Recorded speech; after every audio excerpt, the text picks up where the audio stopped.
नमस्कार दोस्तों, स्वागत है आपका आर के क्लासेस में। दोस्तों, आज की क्लास में हम लोग चर्चा करेंगे नई शिक्षा नीति 2020। काफ़ी महत्वपूर्ण टॉपिक है मेंस के दृष्टिकोण से। जो सब लिमिट है उसी में लिखा गया है।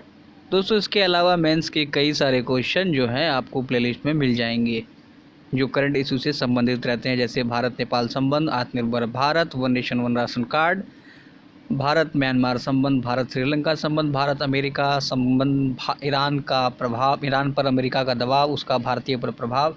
तो इस तरह के कई सारे महत्वपूर्ण जो टॉपिक हैं जो मेंस के दृष्टिकोण से इम्पॉर्टेंट है, ये सभी प्रश्न आपको प्लेलिस्ट में मिल जाएंगे, मेंस के प्लेलिस्ट में। इसके अलावा history, polity, economics, science and tech, सभी मेंस के प्रश्न जो हैं आपको मिल जाएगा मेंस के प्लेलिस्ट में।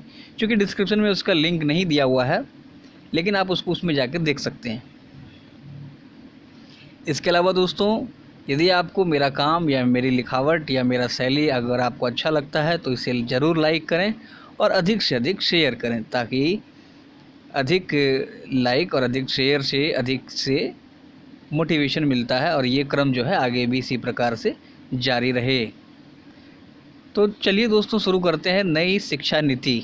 जानेंगे इसमें क्या क्या बदलाव किए गए हैं। देखिए, कैबिनेट के द्वारा नई राष्ट्रीय शिक्षा नीति को मंजूरी दे दी गई। साथ ही मानव संसाधन विकास मंत्रालय का नाम बदलकर शिक्षा मंत्रालय कर दिया गया।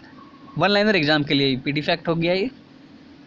हालांकि प्रारंभ में मानव संसाधन विकास मंत्रालय का नाम जो है ये शिक्षा मंत्रालय ही था, लेकिन 1985 में इसका नाम बदलकर मानव संसाधन विकास मंत्रालय किया गया था। ठीक है, लेकिन नई शिक्षा नीति जो लागू हुई है उसमें फिर से इसका नाम बदलकर जो है शिक्षा मंत्रालय कर दिया गया है। तो ध्यान रखें आप। नई शिक्षा नीति के तहत सभी उच्च शिक्षा संस्थानों के लिए एक नियामक संस्था की व्यवस्था की जाएगी तथा एमफिल को इसमें हटा दिया गया है। आगे देखते हैं।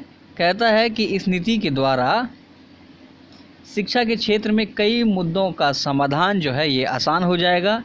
इसके अलावा युवाओं के लिए जो है उच्च शिक्षा ग्रहण करना काफ़ी आसान होगा।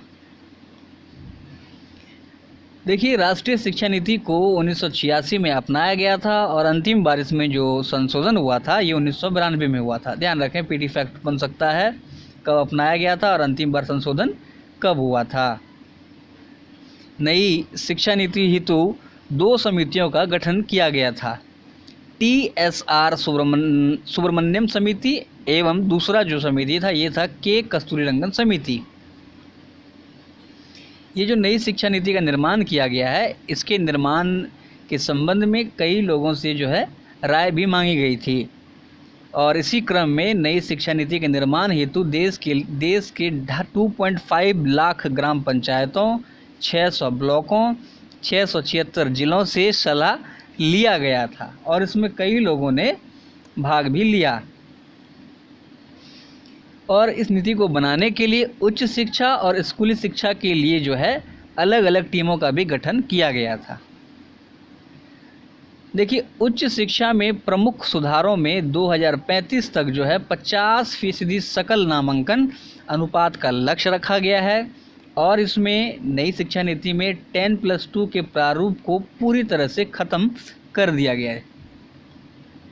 ठीक है, 2035 तक जो है 50% सकल नामांकन अनुपात का लक्ष्य रखा गया है। इसके अलावा 10+2 का जो प्रारूप चलते आ रहा था उसे समाप्त कर दिया गया है और इसके स्थान पर 10+2 के स्थान पर 5+3+3+4 के प्रारूप को रखा गया है। अर्थात अब स्कूल में पहले 5 सालों में प्री प्राइमरी स्कूल का 3 साल और क्लास 1 और 2 सहित फाउंडेशन स्टेज शामिल होगा। फिर अगला जो 3 साल होगा इसमें कक्षा 3 से 5 तक की तैयारी के चरण में इसे विभाजित किया जाएगा। इसके बाद 3 साल जो है मध्य चरण और माध्यमिक का जो है अगला चरण वो 4 साल का होगा। देखिए, नई शिक्षा नीति के तहत अब स्कूलों में कला, वाणिज्य, विज्ञान आदि का कोई पालन नहीं होगा। छात्र अब अपने अनुसार जो भी पाठ्यक्रम पढ़ना चाहें वे उसे ले सकते हैं। तो ये बहुत बड़ी बात है। उच्च शिक्षा हेतु भी कई सुधार किए गए हैं, जैसे देखिए ग्रेडेड एकेडमिक, प्रशासनिक और वित्तीय स्वायत्तता शामिल की गई है। नई नीति के तहत 2035 तक 50% सकल नामांकन अनुपात को पाने का जो है लक्ष्य रखा गया है। मल्टीपल एंट्री और एग्जिट सिस्टम में पहले साल के बाद जो है सर्टिफिकेट, दूसरे साल के बाद डिप्लोमा और 3 से 4 साल के बाद जो है डिग्री दे दी जाएगी। ये उच्च शिक्षा में प्रावधान किया गया है। तो ये सब जो है इसके नए बदलाव किए गए हैं। इसके अलावा देखिए 4 साल का डिग्री प्रोग्राम होगा, फिर एमए होगा, उसके बाद बिना एमफिल किए जो है डायरेक्ट पीएचडी किया जा सकता है। पहले ही हम लोगों ने देखा कि एमफिल को समाप्त कर दिया गया है। और देखिए इसमें जो है महत्वपूर्ण बातें को जोड़ा गया है।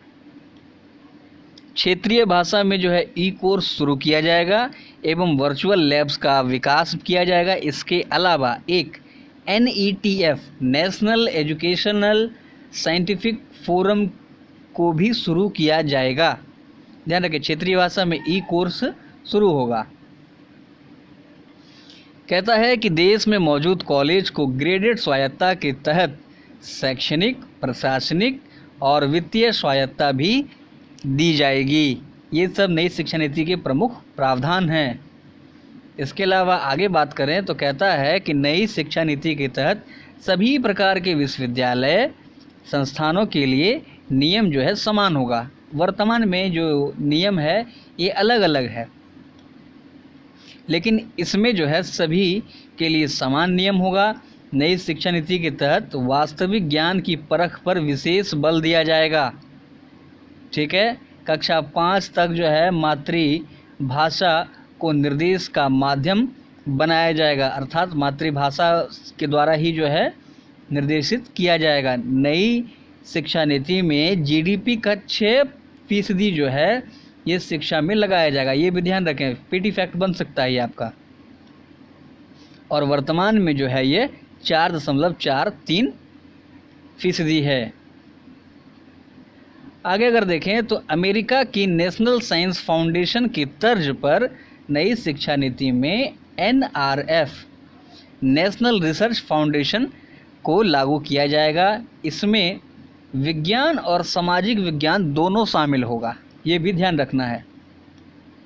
ठीक है, इसके अलावा यह शिक्षा के साथ साथ रिसर्च में भी सहयोग करेगा। ये बड़ी बात है, रिसर्च बहुत ज़रूरी है। सभी उच्च शिक्षण संस्थान हेतु एक ही परीक्षा का आयोजन किया जाएगा। नई शिक्षा नीति में दुनिया में जो नामी 100 विश्वविद्यालय होंगे वे नए कानून के तहत भारत में अपना कैंपस भी खोल सकेंगे। विद्यालयों में जो है संस्कृत को बढ़ावा दिया जाएगा। 2040 तक सभी उच्च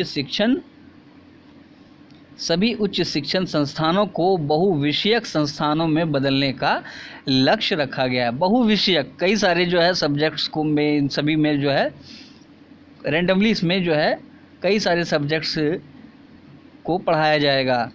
नई शिक्षा नीति के तहत हर जिले में 2030 तक कम से कम एक बहुविषयक शिक्षण संस्थान स्थापित करने का भी लक्ष्य रखा गया है। पीटी फैक्ट बहुत इम्पोर्टेंट है कि किस वर्ष तक जो है आपको प्रत्येक जिले में एक बहुविषयक शिक्षण संस्थान स्थापित करने का लक्ष्य रखा गया है, तो 2030 तक। इसके अलावा अगर बात करें तो नई शिक्षा नीति में रोजगार परक शिक्षा पर भी जोर दिया गया है और 2025 तक कम से कम 50% छात्रों को विद्यालयों या उच्च संस्थानों में रोजगार से संबंधित शिक्षा को मुहैया कराया जाएगा। नई शिक्षा नीति से भारतीय शिक्षा प्रणाली में व्यापक सुधार की संभावना जो है ये झलकती है। ठीक है, क्योंकि इसमें जो है अभी हम लोगों ने इसमें देखा कि इसमें खास करके अगर देखा जाए तो शोध संस्थान, परीक्षण, इन सभी पर विशेष बल दिया गया है।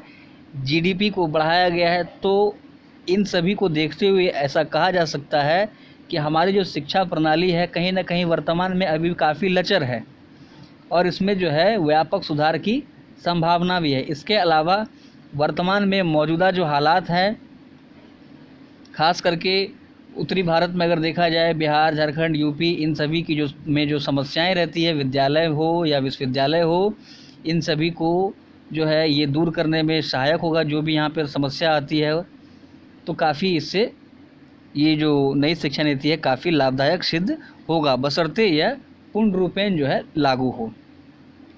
इतने इसमें महत्वपूर्ण बातें लिखी गई है। उम्मीद है आपको सारी बातें समझ में आई होगी। वीडियो आपको अच्छा लगा तो इसे लाइक और शेयर ज़रूर करें। धन्यवाद।